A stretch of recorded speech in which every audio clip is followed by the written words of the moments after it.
Hola, soy Mijail Mitrovich de la Pontificia Universidad Católica del Perú y mi ponencia lleva como título Del latinoamericanismo a la teoría social del arte, utopía, praxis y conocimiento bajo la crisis en América Latina, 1975-1986. Si en el encuentro de críticos de arte en Quito en 1970, Jorge Romero Brest había identificado la tremenda contradicción de la cultura latinoamericana como una gran riqueza artística escondiendo la mayor pobreza antropológica, el simposio de Austin en 1975 fue escenario de una inversión de aquel diagnóstico por parte de Marta Traba. El subdesarrollo y la dependencia de la región se veían profundizados por las payasadas del terrorismo de las vanguardias, mientras que ciertos artistas resistían al imperialismo cultural mediante el recurso a la exploración del pasado. Nada de riqueza artística, sino contradicciones insalvables entre apuestas de sumisión o de resistencia. Un programa de reconocimiento de la pluralidad del arte latinoamericano como base de la identidad regional chocaba entonces con otro donde la crítica buscaba separar la dependencia de una alternativa que siempre encontraba, estaba dividida entre la plástica ancestralista y las experiencias de vanguardia en la Cuba revolucionaria. A ello hay que añadir la perspectiva de Juan Hacha sobre la necesidad de alcanzar una autoconceptualización de nosotros mismos, en línea con su reclamo de superar una estética desarrollista y forjar otra estética, lo cito, que diferente comprenda tanto nuestras solicitaciones y prácticas, cuya naturaleza artística es hoy reconocida, así como nuestras otras apetencias y actos sensitivos de los cuales no tomamos conciencia ni están considerados dentro del arte. Cierro la cita.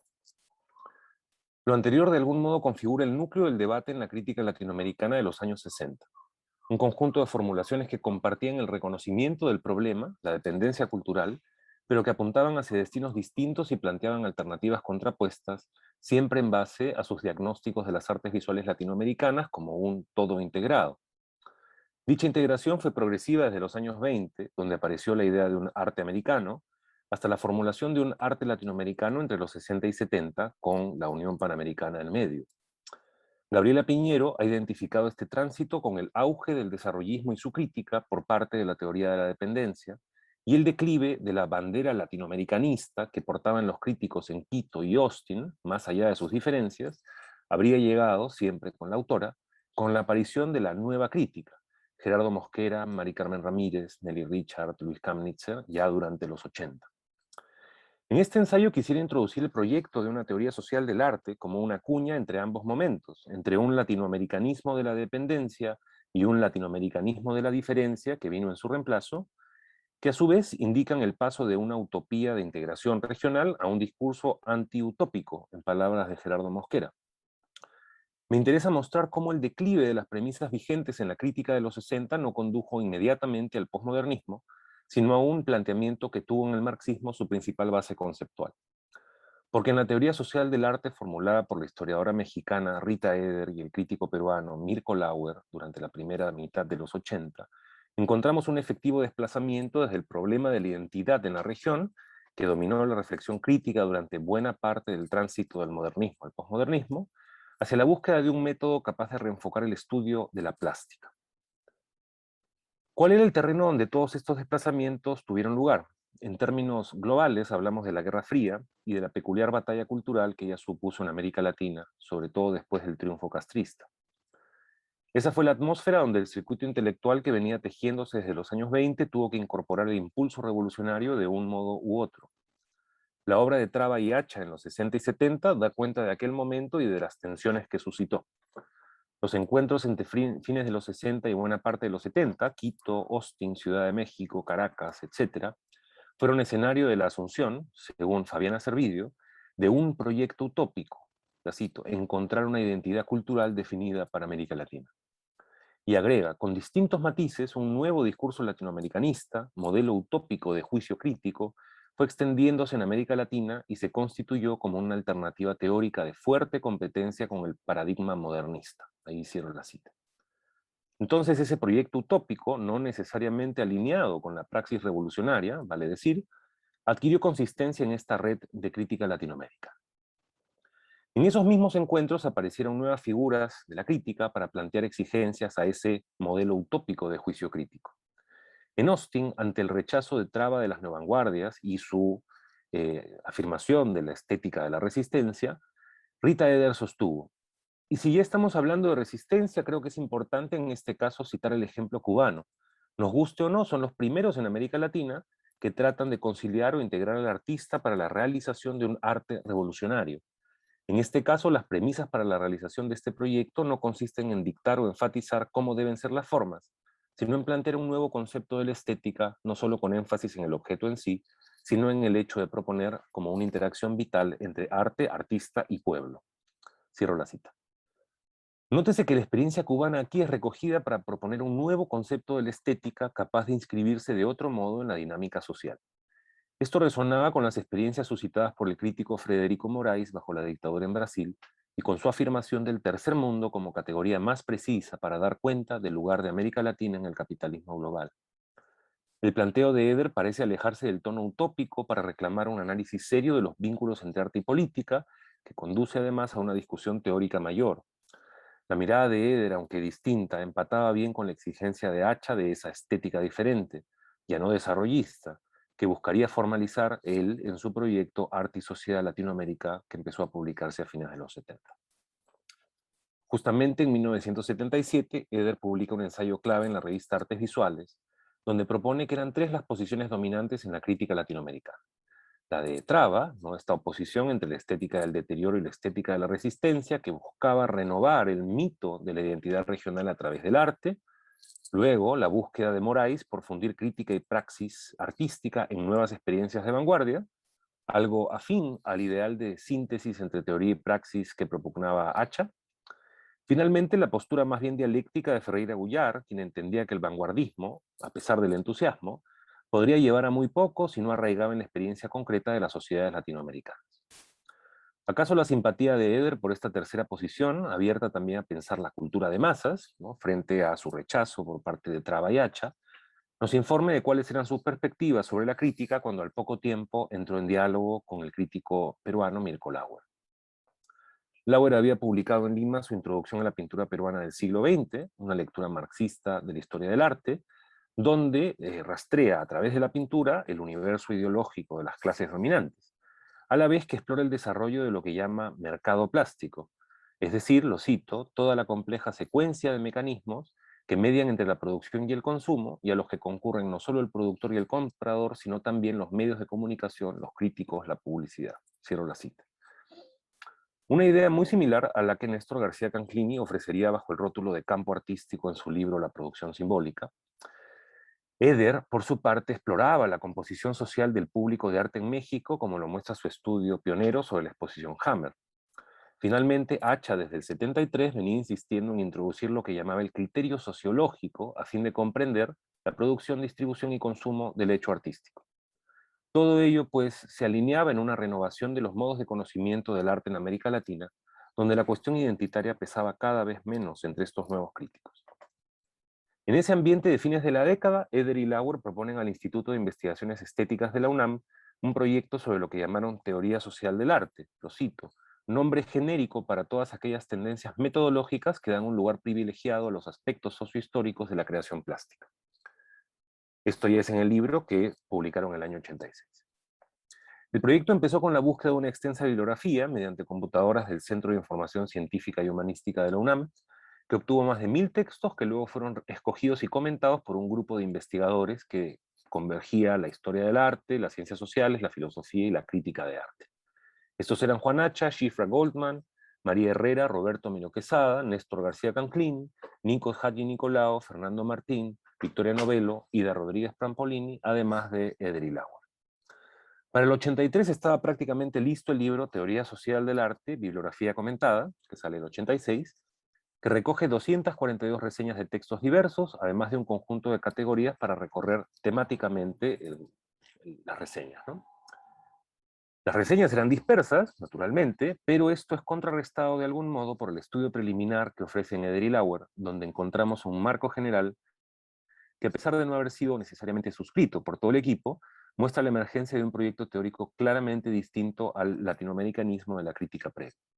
Y me voy a concentrar en ese texto de Drillauer, donde nos dicen que la teoría social del arte son un conjunto de perspectivas teóricas teórico-metodológicas en proceso de unificación, dice.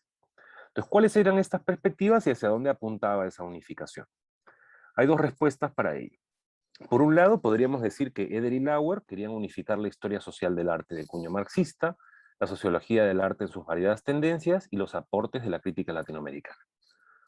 Por otro lado, y en tensión con esa primera lectura, la teoría social del arte aquí formulada apuntaba a dar un cierto salto cualitativo respecto de las perspectivas que reunía, pues su énfasis en la necesidad de fundamentar estas reflexiones en el método de la crítica de la economía política de Marx era novedoso inclusive al interior de la llamada estética marxista y no solo en América Latina. Pese a que Hacha mismo tomó múltiples ideas del marxismo, el planteo de Eder y Lauer sugiere un mayor rigor en cuanto a cómo enfocar el estudio de la plástica desde el materialismo histórico, empezando por una comprensión más fina de las clases sociales, frente a su entendimiento como estratos socioeconómicos, que era como lo manejaba Hacha.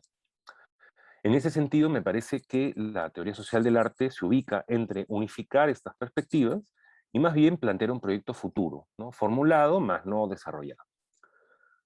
El estudio preliminar de Eder y Lauer se enuncia de arranque como una indagación sobre el desarrollo histórico de una mirada social sobre la plástica desde la Revolución Francesa hasta bien entrado el siglo XX, donde la emergencia del marxismo marcaría un quiebre a la vez que un doble curso posterior.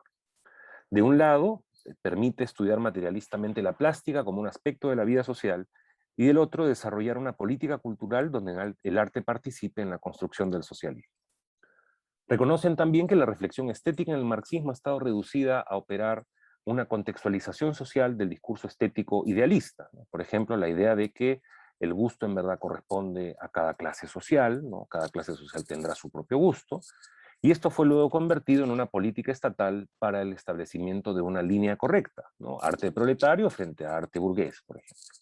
Todo esto desaprovecha lo que el materialismo histórico podría aportar al conocimiento de la plástica.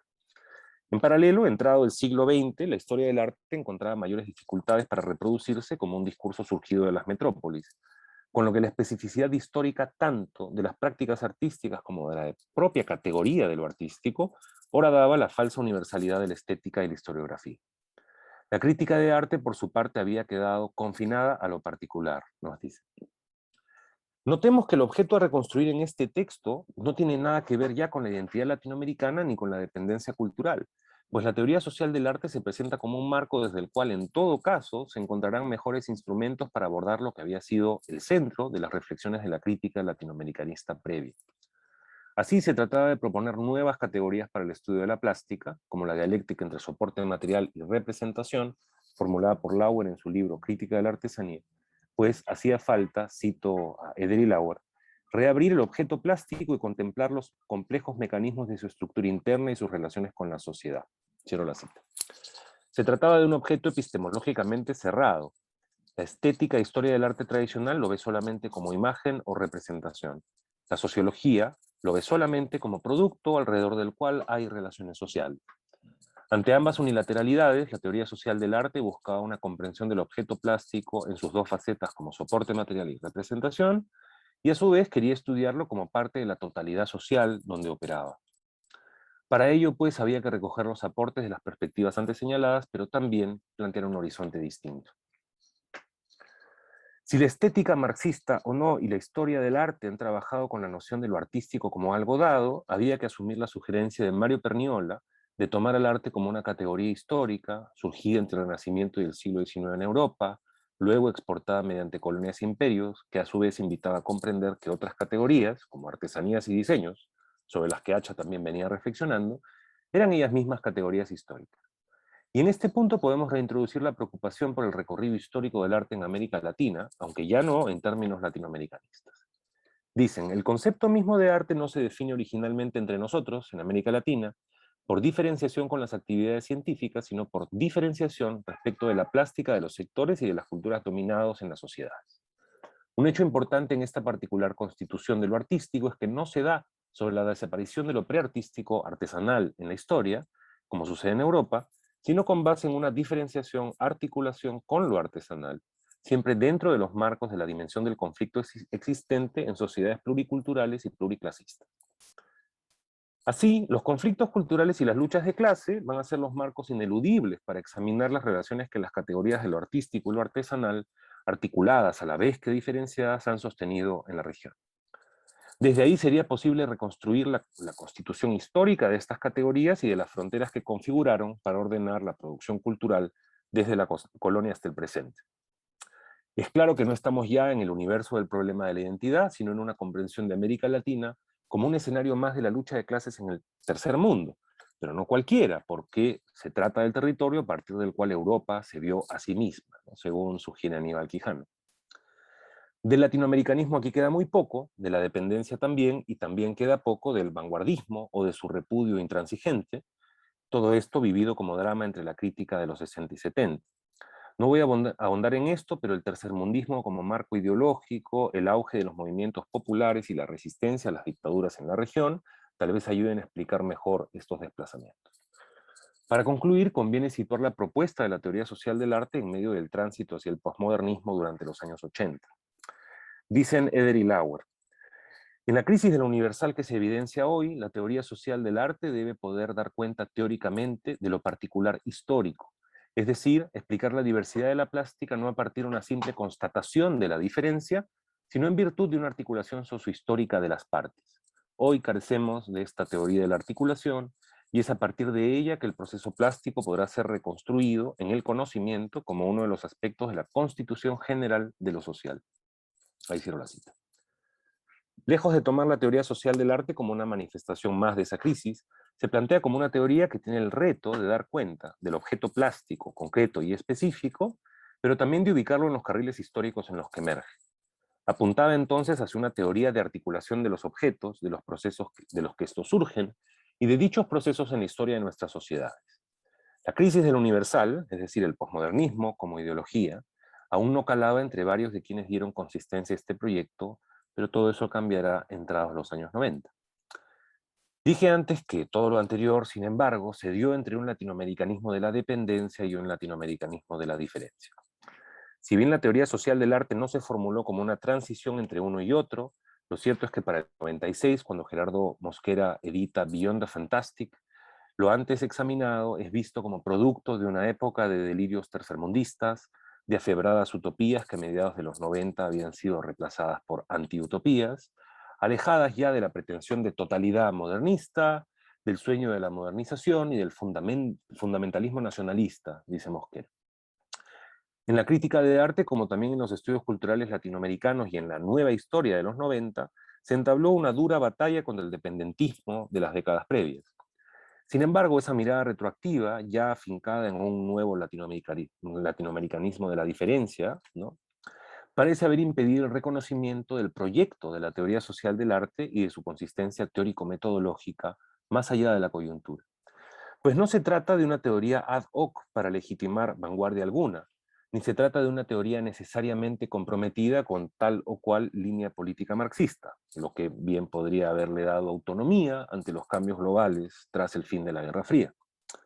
Sí se trata de un enfoque preocupado por conocer lo concreto como primer paso ineludible para sostener una nueva praxis transformadora, en la crítica y en la propia praxis artística.